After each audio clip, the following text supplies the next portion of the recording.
Ya apa pal? Wes, wes. Yuk, wis. Halo? Halo. Ayo. Halo. Assalamualaikum warahmatullahi wabarakatuh. Waalaikumsalam warahmatullahi Selamat wabarakatuh. siang Salam semuanya. warahmatullahi wabarakatuh. Di sini saya akan mempresentasikan bab 3 tentang integrasi.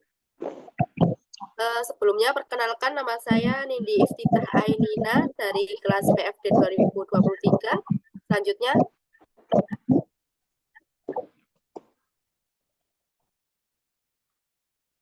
Mungkin dari saya dulu, Ruli Kusuma dengan NIM 230030184092 dari kelas PFD. Selanjutnya mungkin saya Faisal Firdaus dari kelas PFD dengan NIM 230301844090. Terima kasih.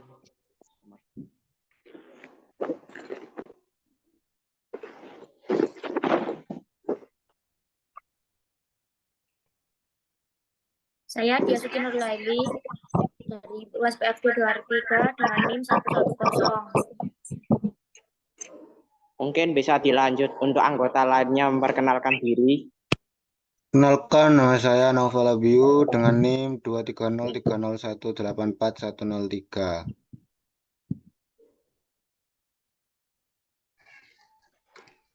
Saya Nur Kofifa Indar Parawansa dengan nomor NIM 1.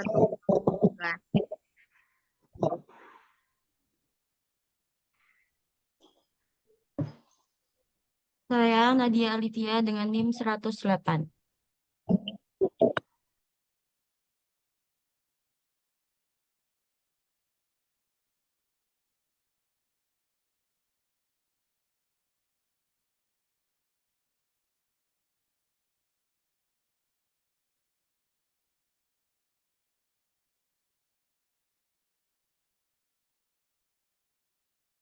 mungkin sudah. Oke, saya mulai. Yang pertama yaitu pendahuluan. Integrasi nasional merupakan masalah penting yang dihadapi oleh negara-negara yang baru merdeka dan negara-negara berkembang dalam kaitannya dengan upaya membina dan menciptakan persatuan dan kesatuan bangsa. Dalam memasuki era global, permasalahan utama yang harus dihadapi dan diatasi bangsa Indonesia adalah menjaga dan mempertahankan persatuan dan kesatuan bangsa di dalam bingkai kehidupan bermasyarakat, berbangsa, dan bernegara, yaitu Pancasila, Undang-Undang Dasar tahun 1945, Bhinneka Tunggal Ika, dan NKRI.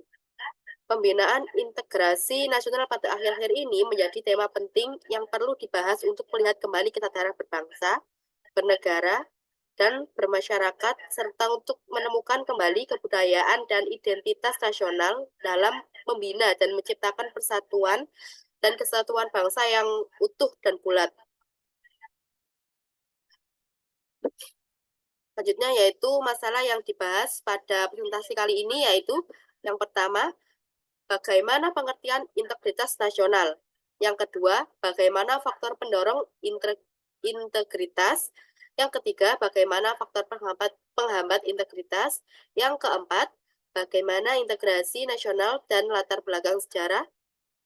Yang kelima, bagaimana integrasi nasional dalam kemajemukan penduduk dan kondisi geografis negara. Yang keenam, bagaimana integritas nasional dan kemajemukan budaya. Yang ketujuh, yakni bagaimana integritas nasional dan tugas tanggung jawab masa depan. Oke, yang pertama yaitu A. Faktor pendorong integrasi. Yang pertama yaitu pembentukan bangsa.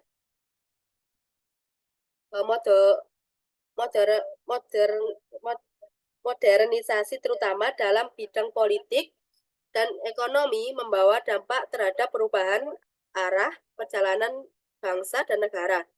Terdapat fenomena umum di seluruh dunia bahwa terjadi transformasi loyalitas masyarakat dari bentuk negara bangsa ke negara-negara, yang artinya terdapat perluasan atau transformasi loyalitas dari loyalitas semata-mata kepada penguasa ke loyalitas kepada teritori dan penduduknya. Tidak ada kesepakatan pasti tentang faktor-faktor subjektif dan objektif yang menandai atau membentuk suatu komunitas sedemikian rupa, sehingga komunitas itu layak disebut nation, atau tiadanya kesepakatan tentang hubungan antara nation serta nasionalisme dan etnitas serta hubungan antara nation serta nasionalisme dan negara. Yang kedua yakni Sumpah Pemuda. Nasionalisme bukan hanya menjadi milik organisasi politik, tetapi kemudian menjadi milik para pelajar dan pemuda yang kemudian terhimpun ke dalam perhimpunan-perhimpunan pelajar Indonesia. Organisasi tersebut didirikan tahun 1926 dan merupakan perkumpulan mahasiswa Red School Gesker dan Stovia untuk merealisasikan persatuannya dan menghilangkan sifat-sifat kedaerahan dan mencapai Indonesia satu. Maka diadakanlah suatu kongres yang bertujuan membentuk badan sentral, mengajukan paham kesatuan, dan semakin mempererat hubungan di antara semua perkumpulan pemuda kebangsaan. Selanjutnya, PPPI pun mengadakan kongres lagi dan diselenggarakan pada tanggal 27 sampai tanggal 28 November tahun 1928 dan dikenal dengan Kongres Sumpah Pemuda, yang isinya yaitu kami, putra-putri Indonesia, mengaku bertumpah darah satu tanah air Indonesia. Kami, putra-putri Indonesia, mengaku berbangsa satu bangsa Indonesia. Kami, putra dan putri Indonesia, menjunjung tinggi bangsa persatuan bahasa Indonesia. Selanjutnya yakni nasionalisme. Hans Kohn tahun 1963 menyatakan nasionalisme adalah suatu paham yang berpendapat bahwa kesetiaan tertinggi individu harus diserahkan kepada negara dan bangsa. Pada akhir abad ke-18, nasionalisme dalam arti kata modern menjadi suatu perasaan yang diakui secara umum. Nasionalisme semakin lama semakin kuat perannya dalam membentuk semua segi kehidupan, baik yang bersifat umum maupun yang bersifat pribadi. Pada akhirnya berlaku pula syarat menegaskan setiap bangsa harus membantu suatu negara, sedangkan negara itu sendiri harus meliputi seluruh bangsa. Sedangkan menurut Slamet Muljana, nasionalisme merupakan manifestasi kesadaran berbangsa dan bernegara atau semangat bernegara. Nasionalisme juga bisa diartikan sebagai paham atau ajaran untuk mencintai bangsa dan negara sendiri. Kesadaran nasionalisme suatu bangsa terbangun secara bersama-sama untuk mencapai, mempertahankan, dan mengabadikan identitas, integritas, kemakmuran bangsa. Kecintaan terhadap bangsa ini memiliki potensi besar dalam membangun kesadaran terhadap sifat kenasionalan. Yang keempat yaitu konsensus bersama bangsa. Peralihan loyalitas dari negara wangsa menjadi negara bangsa membawa konsekuensi bahwa proses abstraksi dan dipersonalisasi loyalitas. Karena itu dihadirkan simbol-simbol untuk menguatkan arti penting dari bangsa serta kolektivitas melalui konsensus bersama, yakni proklamasi Pancasila, Undang-Undang Dasar 1945, bendera Indonesia, bahasa dan lagu kebangsaan yang seringkali dimanifestasikan dalam berbagai event di Indonesia. Selanjutnya yang B yaitu faktor penghambat integritas nasional. Integritas nasional tidak hanya memiliki faktor pendorong, terdapat juga faktor yang bisa menjadi penghambat terjadinya integrasi nasional. Faktor penghambat integrasi nasional dibagi menjadi 4. Yang pertama yaitu heterogenitas budaya, agama, dan intoleransi. keragaman budaya, agama dalam suatu bangsa dan negara merupakan suatu kekayaan. Akan tetapi, hal tersebut juga bisa menjadi faktor penghambat jika tidak bisa dikelola dengan tepat. Terlebih lagi, ditunjang dengan sikap-sikap yang intoleran, yaitu sikap atau yang tidak bertenggang rasa atau tidak menghargai, tidak membiarkan atau memperbolehkan perihal apapun yang berbeda atau bertentangan dengan nilai yang dipegang oleh individu maupun kelompoknya. Apabila keragaman budaya dan agama yang pasti memiliki perbedaan nilai dipraktikkan dalam kehidupan dengan sikap yang tidak ramah dan intoleran akan menjadikan suatu bangsa tidak bisa berjalan bersama dan beriringan. Sikap untuk bisa memahami dan menerima perbedaan dalam budaya dan agama sangat penting untuk mewujudkan integrasi. Yang kedua yaitu luas wilayah. Wilayah negara yang begitu luas, yang terdiri atas ribuan kepulauan yang dikelilingi oleh lautan luas.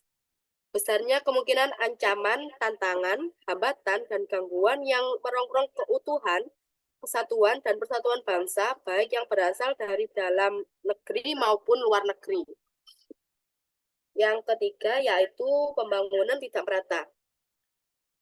Ketimpangan dan ketidakmerataan pembangunan dan hasil-hasil pembangunan menimbulkan berbagai rasa tidak puas dan keputusasaan.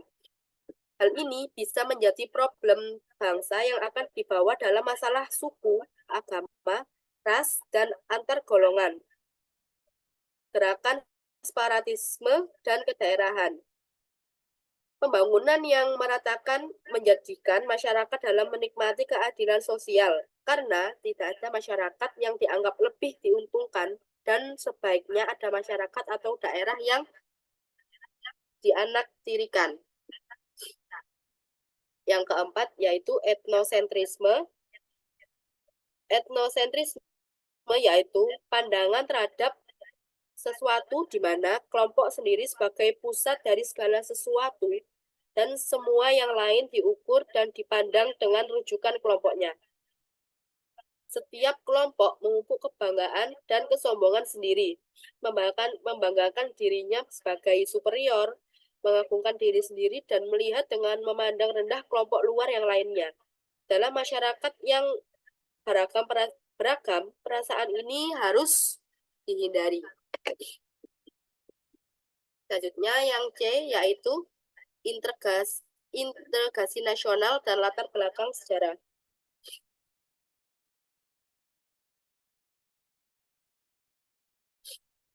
Pada masa sebelum kemerdekaan, di Indonesia telah berdiri unit kesatuan sosial yang berkembang pada setiap suku di seluruh wilayah Nusantara.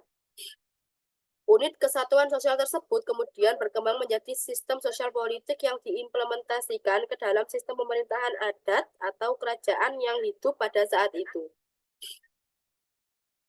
Fenomena sistem pemerintahan kerajaan atau adat telah memunculkan kemajemukan cara menyelenggarakan pemerintahan dan kemampuan mewujudkan kemakmuran keamanan bagi warganya. Pelajaran yang dapat dipetik dari zaman kerajaan ini adalah adanya tatanan dan panutan dalam sistem ketatanegaraan di negeri ini.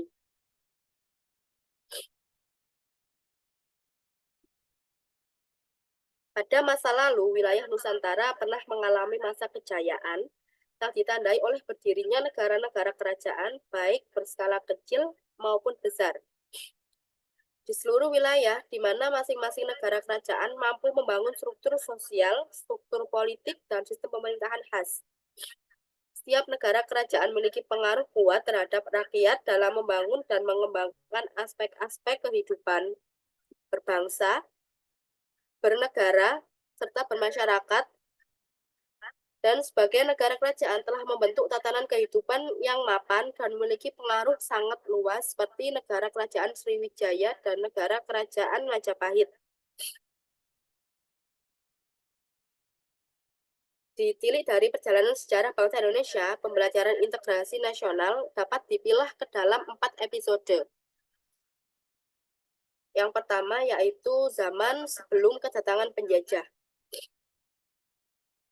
pada masa sebelum kedatangan penjajah menunjukkan bahwa setiap komponen bangsa mampu mengembangkan kearifan lokal yang mendasari terbentuknya nilai-nilai leluhur budaya sebagaimana yang tersimbol dalam ideologi Pancasila dan Undang-Undang Dasar 1945.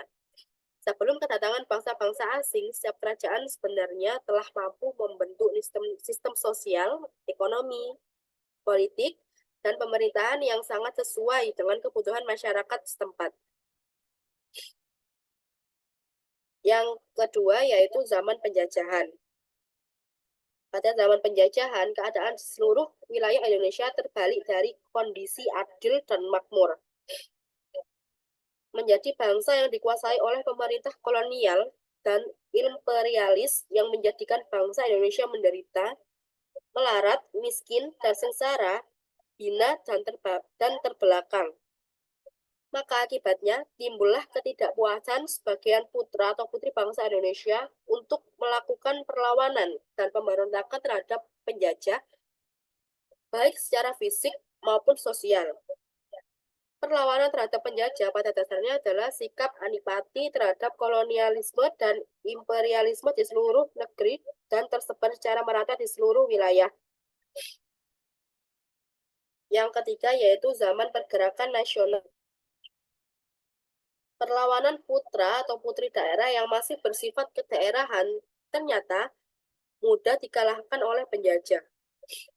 Belajar dari pengalaman itu, maka perjuangan menuju Indonesia merdeka diubah melalui pergerakan nasional yang terhimpun dalam wadah organisasi yang ditandai oleh berdirinya Budi Utomo atau yang kemudian disebut sebagai Angkatan Perintis.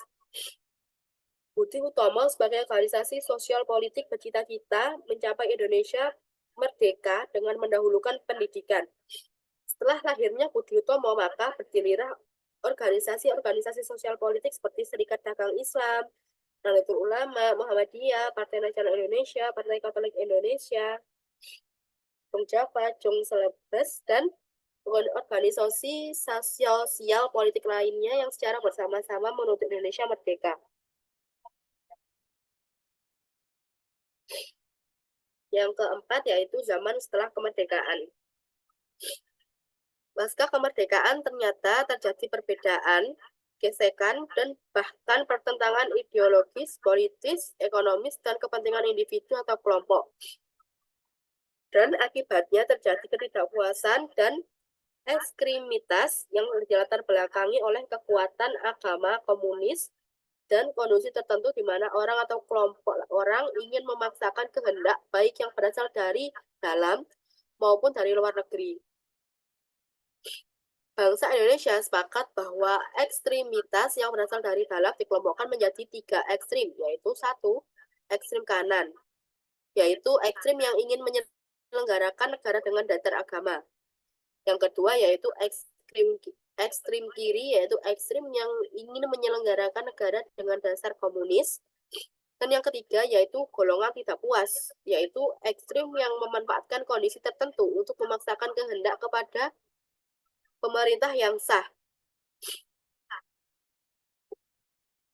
Selanjutnya yaitu integrasi nasional dalam kemajemukan penduduk dan kondisi geografis negara.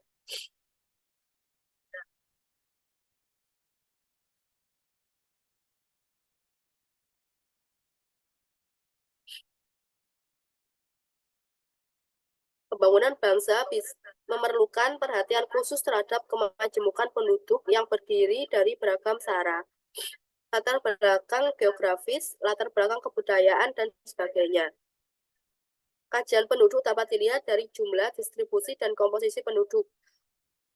Permasalahan yang muncul adalah jumlah penduduk Indonesia saat ini tersebar tidak merata dan memiliki latar belakang yang berbeda-beda. Dari sisi jumlah penduduk sebesar 250 juta yang merupakan jumlah terbesar keempat dunia setelah RRT, India, dan USA, yaitu 250 juta di antara 7 miliar penduduk dunia. Letak permasalahannya adalah jumlah penduduk berkaitan erat dengan tingkat kemakmuran bangsa. yang artinya jumlah penduduk berkaitan langsung dengan upaya memenuhi kebutuhan dasar atau pokok manusia, baik pangan, sandang, papan, pendidikan, kesehatan, maupun rekreasi bagi semua warga negara.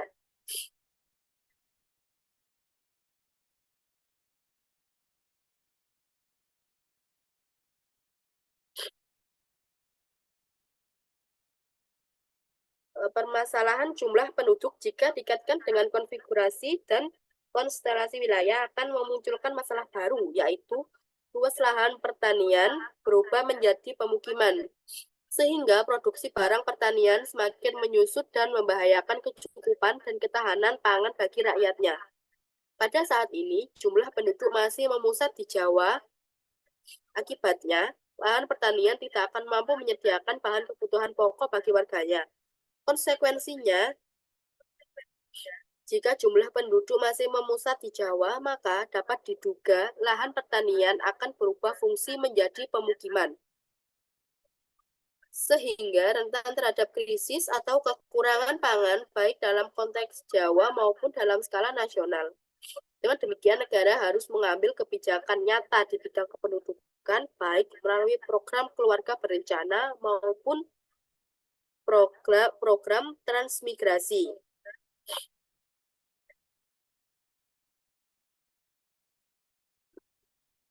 Jenis pekerjaan yang tersedia di Indonesia dapat dipilah menjadi 3 kelompok, yaitu pekerjaan yang berkait dengan pegawai negeri sekitar 10 juta orang, pekerja swasta sekitar 100 juta, sedang orang yang tidak bekerja sekitar 100 juta. Ketidakmerataan komposisi pekerjaan tersebut di satu sisi menimbulkan kecemburuan sosial yang mengarah pada berbagai ekspresi ketidakpuasan seperti demonstrasi dan pemogokan kerja.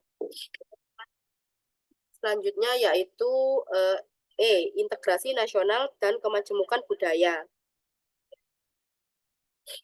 Permasalahan integrasi nasional pada umumnya dialami oleh setiap negara, baik negara maju maupun negara yang sedang berkembang. Contohnya, USSR dan Yugoslavia pada dasarnya adalah bukti bahwa kedua negara tersebut tidak mampu menjaga dan mempertahankan negara kesatuan sehingga terpecah-pecah menjadi banyak negara baru. Dalam memasuki milenium ketiga, setiap negara dihadapkan pada wacana dan pengaruh globalisasi, di mana setiap orang suka atau tidak, mau atau tidak, mereka harus masuk dalam wacana dan tontonan yang sama sekali baru, yang tidak pernah dibayangkan sebelumnya. Era global yang ditandai oleh perkembangan teknologi informasi, komunikasi, dan transportasi telah menjadikan dunia yang luasnya sama seakan-akan menciut dan tanpa batas.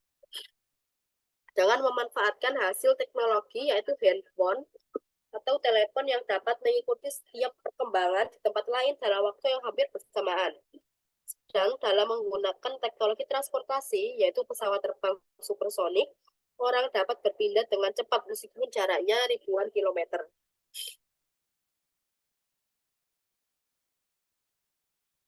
Yang selanjutnya yaitu integrasi nasional dan tugas tanggung jawab masa depan. Integrasi nasional merupakan bagian penting dari pengembangan budaya bangsa dalam mewujudkan persatuan dan kesatuan serta jati diri bangsa seutuhnya.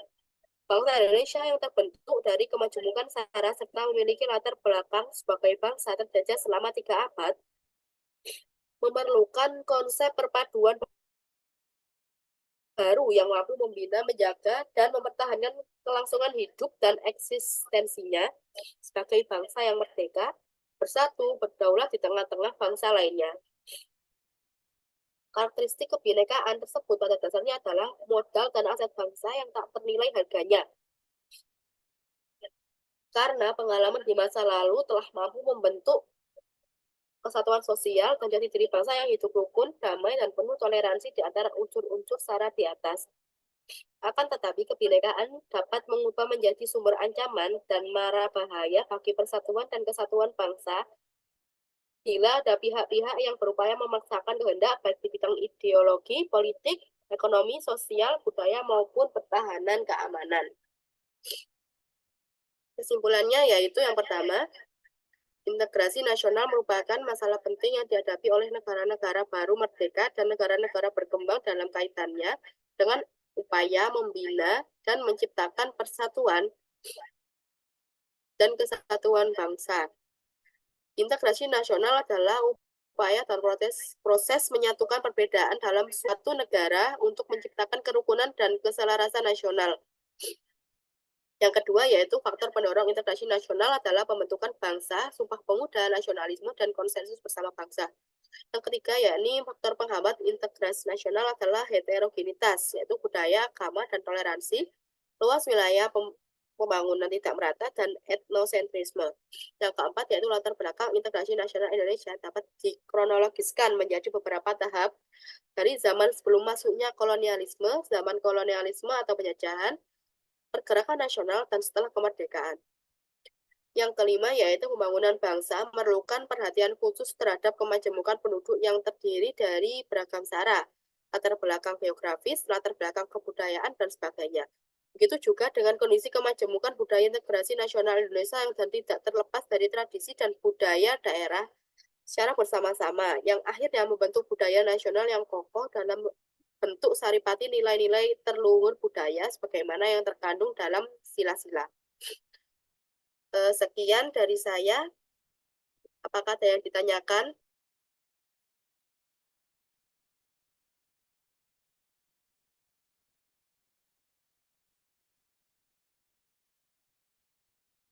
Ayo.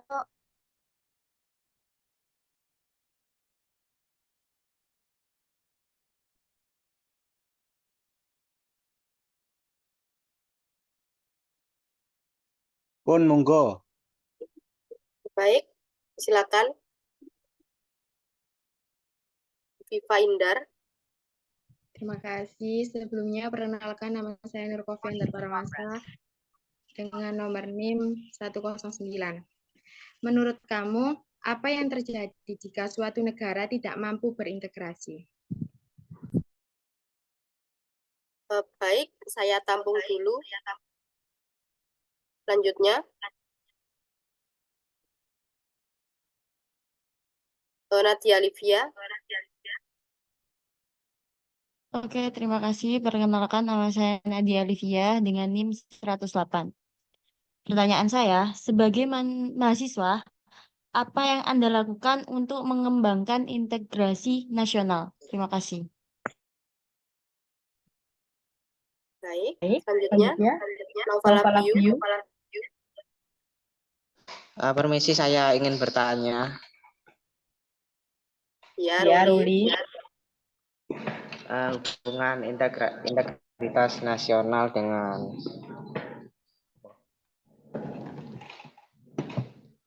kehidupan di mahasiswa itu apa? Udah, itu sih pertanyaanku. Sekian, terima kasih. Baik. Permisi izin bertanya. Silakan.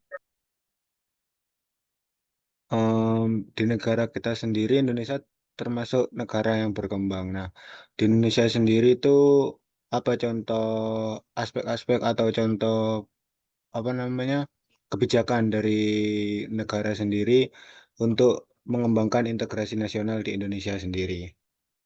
Terima kasih.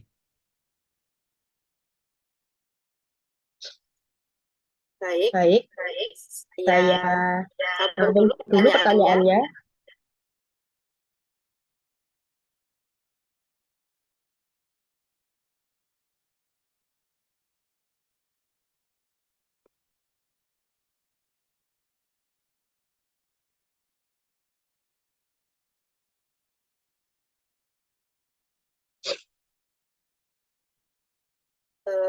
Baik, yang pertama yaitu pertanyaan dari Mbak Indar. Pertanyaannya yaitu apa yang terjadi jika suatu negara tidak mampu berintegrasi? Jawabannya yaitu negara yang tidak mampu untuk berintegrasi itu akan sering mengalami konflik dan muncul berbagai ancaman-ancaman yang membahayakan keutuhan negaranya. Hal tersebut terjadi karena kurangnya persatuan dan kesatuan dalam negara tersebut.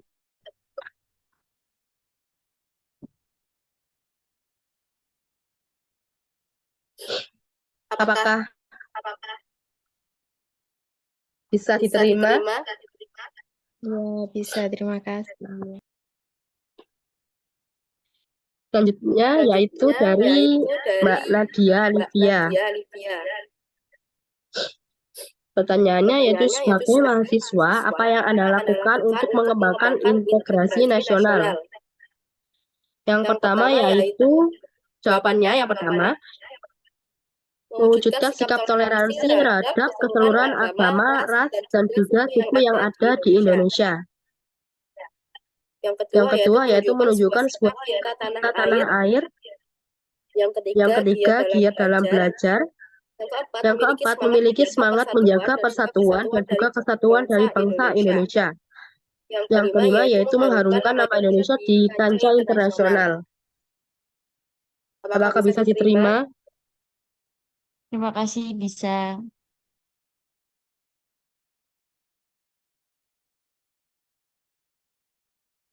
Bagaimana? Apakah bisa diterima? Bisa.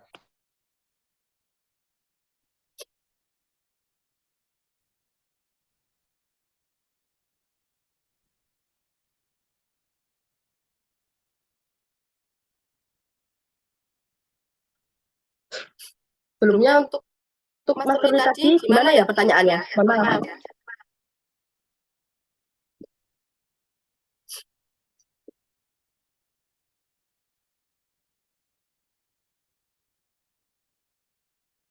Halo?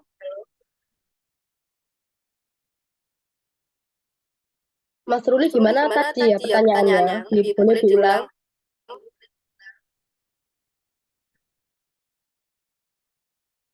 Kalau nggak salah pertanyaan dari Ruli, contoh integritas dalam contoh mahasiswa.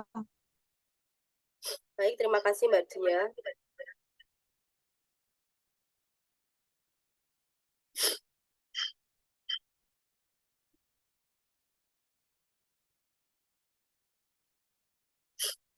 Baik, akan saya jawab.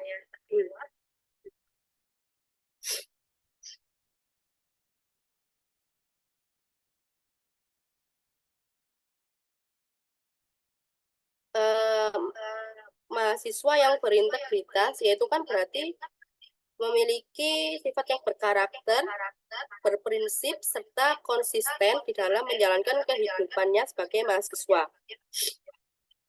Contohnya yaitu adalah banyak mahasiswa yang melakukan tugas akhir menyontek saat ujian. Itu adalah contoh mahasiswa yang bermasalah pada integritasnya. Dan contoh untuk mahasiswa yang berintegritas yaitu apabila mahasiswa diberikan tugas oleh dosen, mahasiswa tersebut akan mengerjakannya dengan jujur tanpa menyontek sedikit pun. Apakah bisa diterima, Mas Ruli? Oh, sangat bisa kok. Aman-aman. Untuk Mas Novel tadi gimana soalnya? Maaf, bisa Izin diulang. mengulangi pertanyaan saya tadi, yaitu contoh kebijakan atau hal apa yang dilakukan pemerintah kita untuk mengembangkan integritas nasional, karena Indonesia sendiri kan merupakan negara berkembang. Terima kasih. Baik.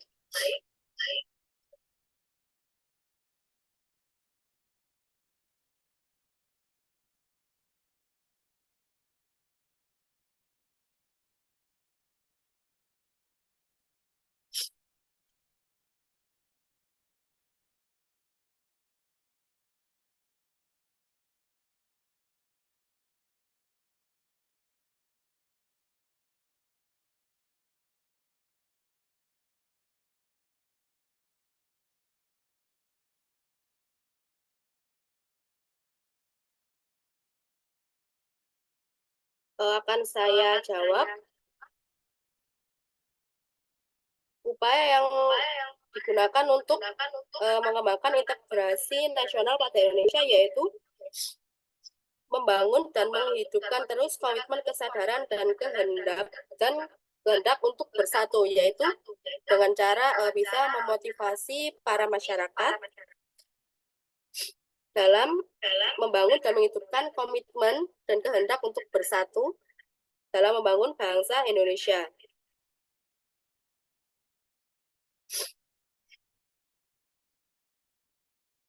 Dan yang kedua yaitu mengembangkan kebudayaan nasional yang merupakan hasil gabungan dari berbagai kebudayaan regional. Apakah bisa diterima? Baik, sangat bisa. Terima kasih. Terima kasih. Baik, sampai sini saja saya akhiri. Mohon maaf jika ada pertanyaan, maksudnya jawaban yang kurang pas atau salah-salah kata. Terima kasih. Wassalamualaikum warahmatullahi wabarakatuh. Selamat siang. Waalaikumsalam warahmatullahi wabarakatuh. Terima kasih.